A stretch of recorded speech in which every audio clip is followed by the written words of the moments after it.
Elhamdülillahi Rabbil alemin ve salatu ve selamu ala Rasulina Muhammed ve ala alihi ve ashabihi ecma'in amma ba'd.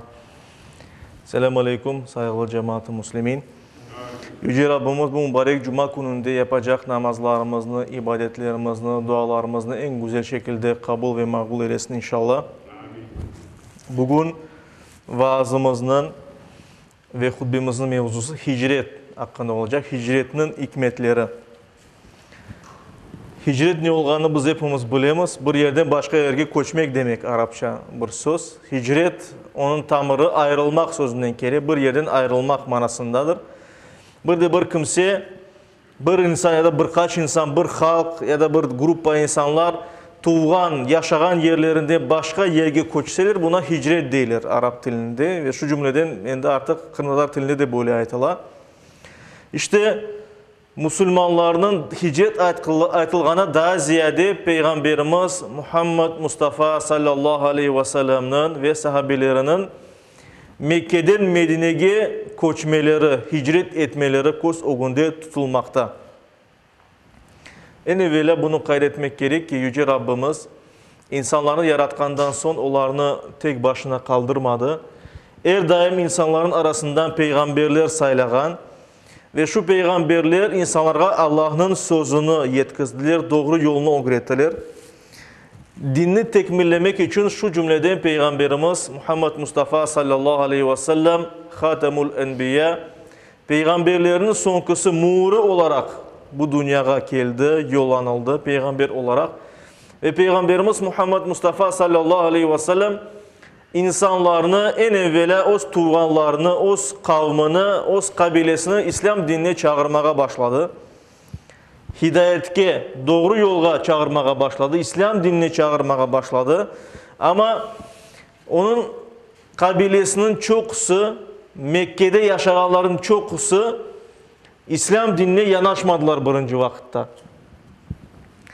İslam dinine kirgen çok bir insan oldu elbet ve yıl sayın artaydı onların sayısı ama çoksu karşı edilir. Nasıl din olanı da anlap olamagan edilir. Bazıları da bütün düşman kesilgen edilir Peygamberimiz ve sahabelerge, Müslümanlarga. Ve fenalıklar yapmaya başladılar. Peygamberimiz ve bazı sahabeler işte onların soyu küçlüydü. Küçlü soyuydu. Ve Araplarda o vakitte olğanı gibi ve günümüzde de şimdi yani belli derecede bu daha devam etti. Araplar kabile kabile yaşaydı. Böyle büyük koranta şeklinde aşiret ya da tiz şeklinde yaşaydı. Bizim ecdatlarımız bir vakitte yaşayanlar gibi. Ve ona göre de o tizden ya da o kabileden bir kimsenin canını ağırtsalar bütün kabile onun intikamını uçuna alaydı.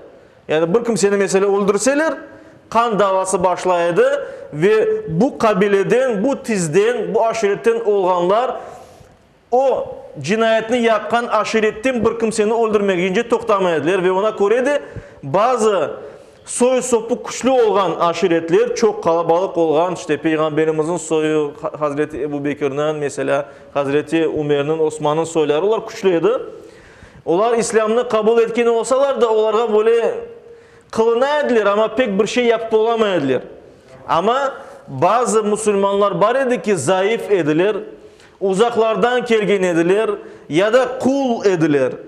Onların kimseleri yok idi ve böyle Müslümanlarını pek ezi edilir, hatta öldüre edilir. Ve işte Müslümanlar böylece müşriklerinin, şirk etkenlerinin yani putperestlerinin zulmuna uğra edilir. Bazıları daha çok, bazıları daha az ama gene de dinlerini serbest tutmaya Müslümanlara vermeyediler. Buna göre de bazı Müslümanlar en evvela zayıfça olan, soy sopu zayıfça olanı korçalacak kimseler olmayan Müslümanlar Peygamberimizin izniyle Habeşistan'a birinci hicretini yaptılar.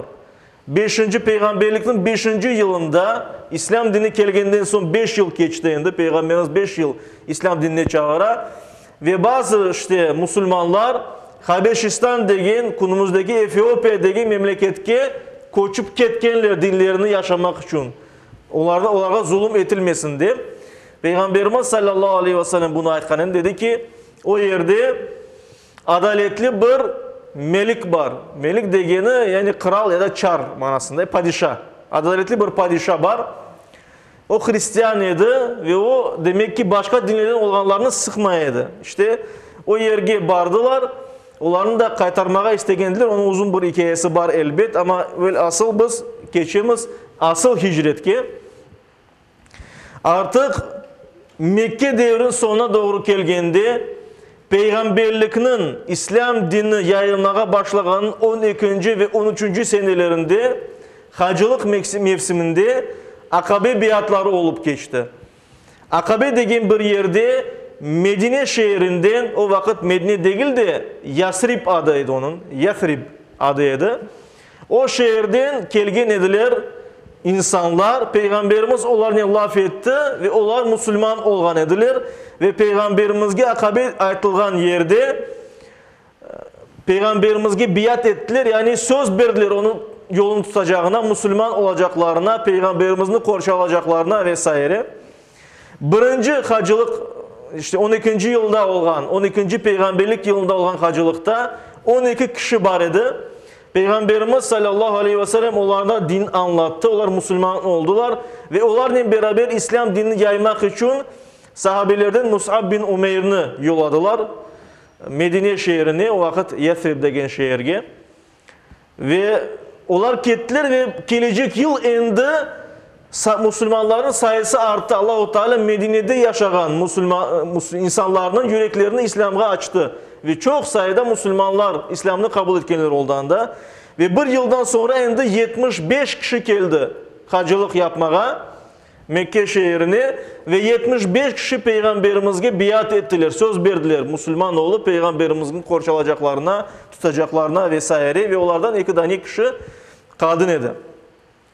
Buna bu vakalardan sonra Ostuvan yeri Mekke'de o kadar zulüm etilgen vakitte başka bir yerde tahmin bir 500 kilometre şimal tarafına yerleşken Yesrib şehrinde insanlar İslam'ı böyle tez kabul edip başladılar ve anda dinimiz için böyle kapılar açıldı. Ve bundan sonra Müslümanlara hicret emri geldi. Yani koçmek emri geldi. Bu da miladi 622. senesi olup olgan bir şeydir. O yılda bu emir geldi ve o yılda Müslümanlar koçup başladılar. Ve bu emir hadisle geldi. Yani Allah-u Teala Peygamberimizge bildirdi. Peygamberimiz de o sözlerini bildirdi. Ve hadis şeklinde o konumuzga kadar geldi. Bukhari'de geçken, yani çok rivayet var bunun hakkında. Çok hadis kitaplarında. Bukhari'de geçken rivayette Ayşe anamız böyle anlata. Kâlen Nebiyyü sallallahu aleyhi ve sellem lil muslimin. Peygamberimiz sallallahu aleyhi ve sellem Müslümanlar için böyle aytkan edi. İnni uritu dara hicratikum. Bana sizin hicret edeceğiniz yer gösterilgen edi dedi Peygamberimiz sallallahu aleyhi ve sellem. Siz kayda koşacağınız, Müslümanlar kayda koşacağı gösterilgen edi daha evvel dedi Peygamberimiz sallallahu aleyhi ve sellem. Zata nakhlin beyne labateyni ve huma el-harratan. Demek kara tüste böyle lava, bazalt ve bir iki kayalık arasında olan ve hurmalık yer. Hurma, Arap hurmaları osken, finik ve palmalar osken bir yer deyip gösterilgen edi Peygamberimiz sallallahu aleyhi ve sellem. Yani bana gösterildi, kayda siz koşacaksınız, koşmak gerek dedi Peygamberimiz sallallahu aleyhi ve sellem. Ve biz bilemiz gerçekten Hicaz bölgesinde anda Mekke, Medine anda demek ki eğer tarafta böyle kumluk değil de taşlıktır. Böyle kayalar, balaban dağlar ve kara tüste. Bir şey osmay ama su olan yerlerde biraz bir şeyler olsa ve Medine şehri de yeşil Mekke'ye bakkanda ve anda çok hurmalıklar olsa. Ve Peygamberimiz sallallahu aleyhi ve sellem hakkında Ayşe anamız rivayet etmeye devam etti. فَهَاجَرَ مَنْ هَاجَرَ قِبَلَ الْمَدِينَ. Ve kimin çaresi olsa bundan sonra Medine şehrinin tarafına koçmeye başladılar, koçtular. وَرَجَعَ عَمَّتُهُ مَنْ كَانَ هَاجَرَ بِالْأَرْضِ الْحَبَشَةِ إِلَى الْمَدِينَ. Ve daha evvel kim Habeşistan topraklarına koçken olsa andan hicret ettiler ve Medine şehrine geldiler dedi Ayşe anamız. Allah ondan razı olsun. İşte Müslümanlar ve Peygamberimiz Yesrib degen şehirge koşkenleri vakit ona başladılar aytmağa Medinetun Nebi Peygamberimizin şehri dep aytılmağa başladı. Çünkü Medine sözü şehir demek Arapça. Daha sonra kıskartıp Medine, El-Medine, şehir dep aytıp başladılar ve o adı orada kaldı. Ve Allah-u Teala bu yolunu açtı. Müslümanlar koştular çünkü İslam'ı yaşamak ve İslam'a davet etmek daha da kolay oldu bu topraklarda ve buna göre de elbette bu emir verilgen idi. Müslümanlar gizli provokasyon etmemek için gizli gruppalar şeklinde koşup başladılar. Bir talay vakit geçken son müşrikler anladılar ki bunda bir şeyler olay atır. Çünkü Mekke şehrindeki Müslümanların sayısı azalıp başladı. Daha evvel bunda olanlar endi yok. Ve onlar elbette endi toktatmağa istediler, ketmege istegenlerini. Ama Müslümanların çoksu aman esen gizli şekilleri nasıl da olsa tutulgan birkaç kişiden gayrı, kullardan gayrı hepsi koçup oldu.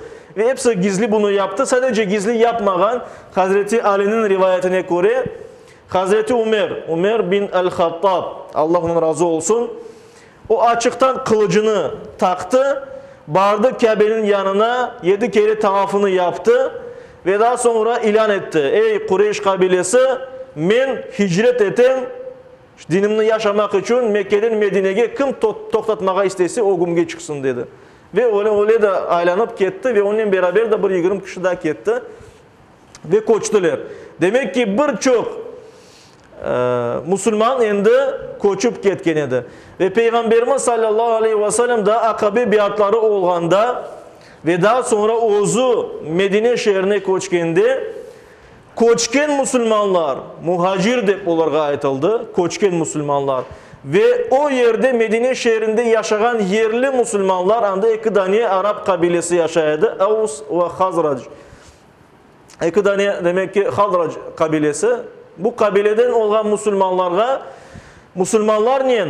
Kureyş kabilesinden koçken muhacirler arasında ağa kardeşlik ilan etti.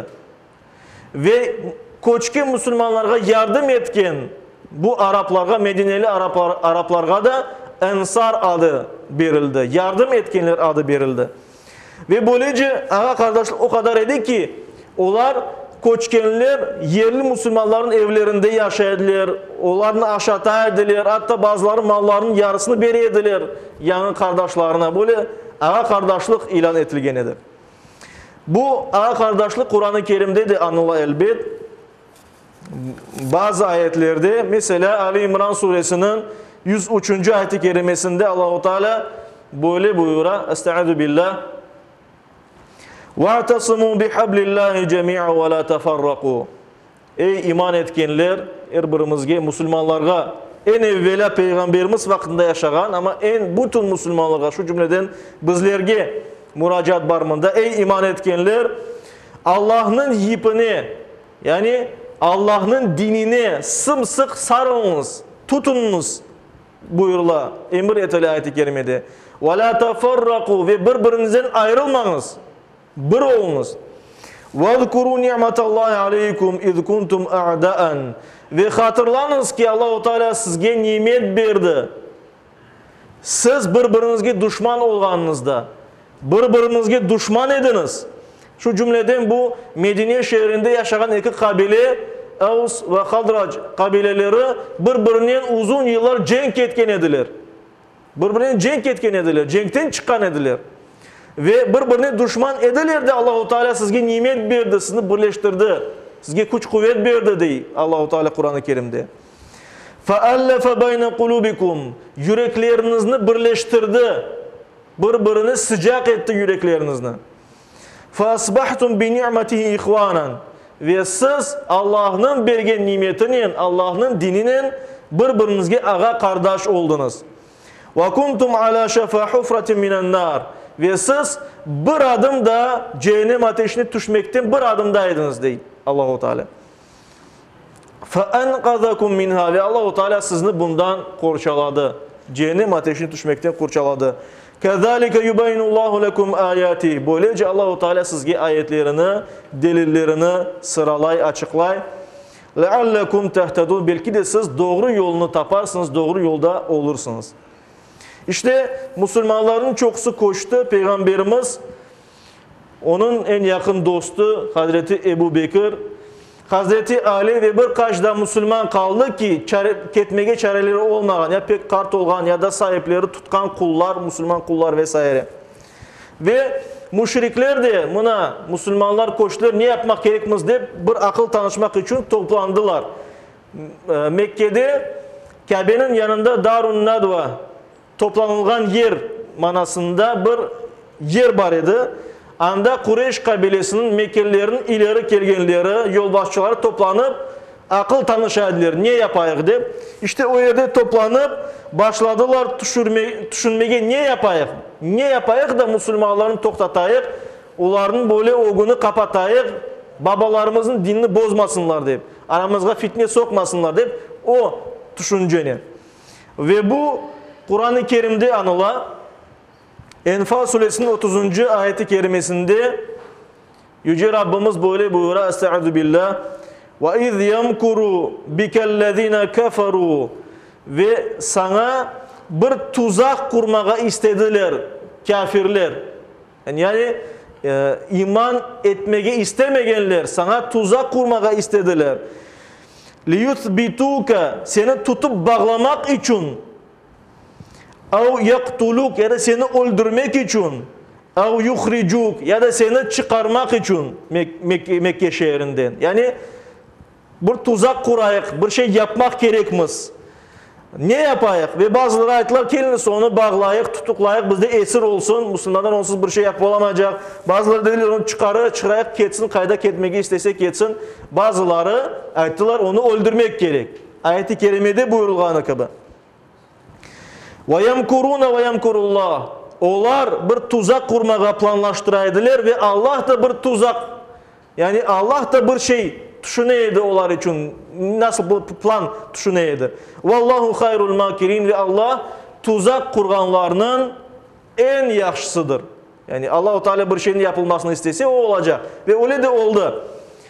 Ebu Cehil, İslam'ın en büyük düşmanlarından birisi, çıktı dedi ki, öldürmek gerekmez. Başka çare yok.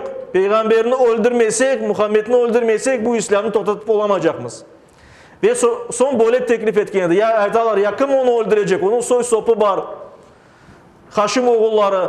Eğer biz onu öldürürsek onlar da gelip bizden bir kimselerini öldürecekler. Son dediler geliniz bu kan davası bu mukabileye düşsün. Ebu Cehil öyle aydı.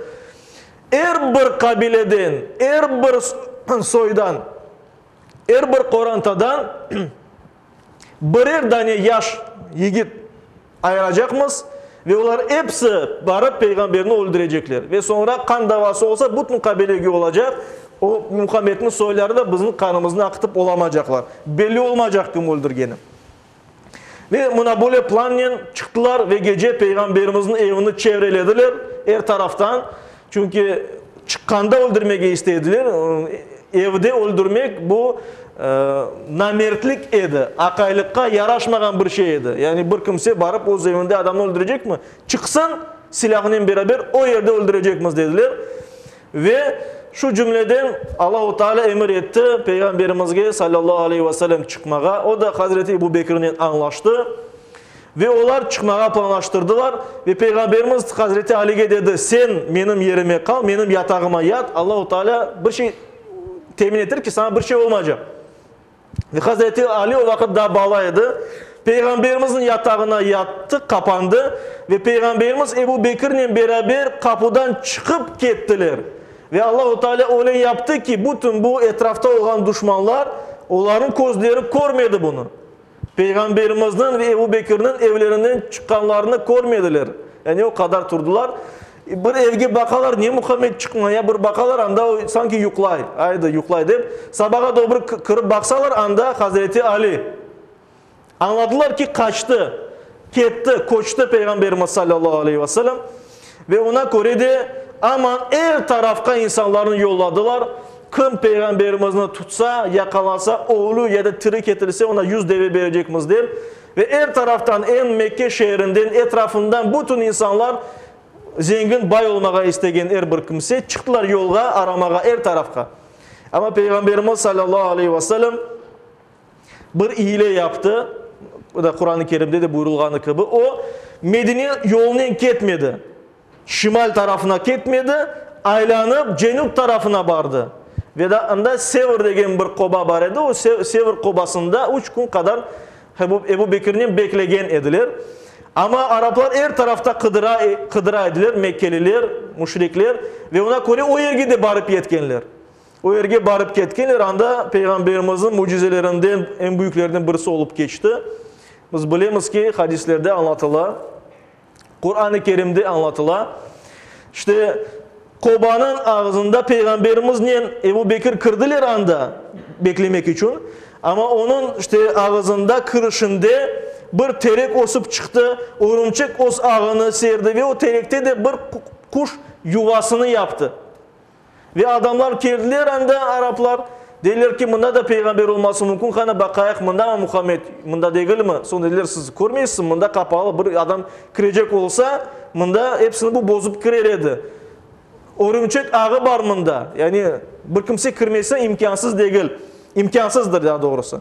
İşte ona göre de kayıttılar o yerden. Böylece Allah-u Teala Peygamberimizini korçaladı ve Peygamberimiz o yerden aylanıp Medine'ye taraf yolga çıktı ama belli yolun değil de ayrı böyle yollarına keteydi. Çünkü Peygamberimizin her tarafta kıdıra edilir. Ve şu cümleden bir rivayet var. Sonradan Müslüman olan bir Suraka degen bir sahabe var.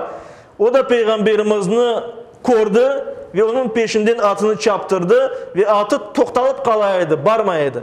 Ve daha sonra o anladı ki bir yüce bir kuvvet var. Yani Allah-u Teala Peygamberimizini korçalay ve daha sonra aylanıp gitti ve başkalarına da aytaydı, bunda bir kimse yok deyip aytaydı bu taraflarda. Ve böylece Peygamberimiz sallallahu aleyhi ve sellem 14 gün devamında Mekke civarından Medine civarına, Medine'ye taraf kelgen edi. İşte Medine'ye yakınlaşkanda, 14. gün olganda Medine etrafındaydı. Anda Kuba degen bir yer var idi. Kuba degen bir hurmalık bir yer. O yerde Peygamberimiz sallallahu aleyhi ve sellem de 2 hafta kaldı. Ve anda en birinci cami kurulgan idi şu 2 hafta içinde. Peygamberimizini beklegen, onun yanına kelgen sahabeler var idi. Peygamberimizin peşinden gelip onlara yetken Hazreti Ali var idi.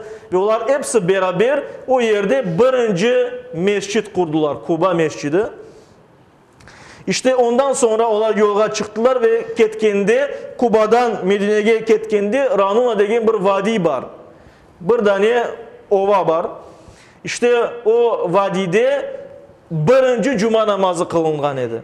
Peygamberimiz sallallahu aleyhi ve sellem ilk cuma namazını anda kıldırdı. Daha sonra Medine şehrine geldiler. Anda halk sevinip yırlap Tala'al bedru aleyne degen meşhur bu ilahini yırlap Peygamberimizni karşıladılar.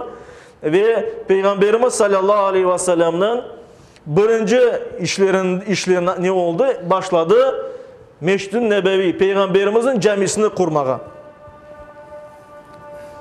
İşte saygılı cemaat-i Müslümin şu şekilde olup geçken de Peygamberimizin hicreti pek mühim bir vakıya olganı için daha sonra hicri takviminin esası deyip koyulgan idi.